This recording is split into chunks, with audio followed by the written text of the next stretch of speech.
Hello மக்களே, welcome to law profit channel. இன்றைக்கி நம்ம பார்க்க போகிற சைட் எங்கே இருக்குதுன்னு பார்த்தீங்கன்னா பஞ்சப்பூருங்க. பஞ்சப்பூர்னோடனே பஞ்சப்பூர்லேருந்து 5 நிமிஷம் 10 நிமிஷம் 15 நிமிஷம்னு சொல்லாதீங்க. பஞ்சப்பூர் பக்கத்துலேயே சைட் இருந்தால் சொல்லுங்கன்னு சொல்கிறீங்க. பஞ்சப்பூர் பக்கத்தில் என்னங்க பக்கத்தில்? பஞ்சப்பூர்லேயே உங்களுக்கு வீட்டுமனை இருக்குது. ஆமாங்க, நம்ம பஞ்சப்பூர் பேருந்து நிலையத்திற்கு எதிர்ப்புறத்தில் அனைத்து வசதியும் கொண்ட வீட்டுமனைகள்ங்க. ரெசிடென்ஷியல் கமர்ஷியல் நீங்கள் 2 பர்பஸ்க்குமே தாராளமாக பயன்படுத்திக்கலாம்.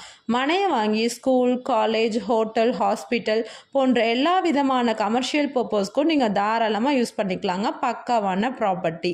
இப்படியே யோசிச்சுட்டு இருக்காம மேலே ஸ்க்ரீனில் தெரிகிற நம்பருக்கு கால் பண்ணுங்கள். சைட்டை பற்றி டீட்டெயில்ஸ் கேளுங்க. சைட்டை விசிட் பண்ணுங்கள். உங்கள் பிளாட்டை மறக்காமல் புக் பண்ணுங்கள். அண்ட் நம்ம சேனலை சப்ஸ்கிரைப் பண்ணிடுங்க. தேங்க்யூ.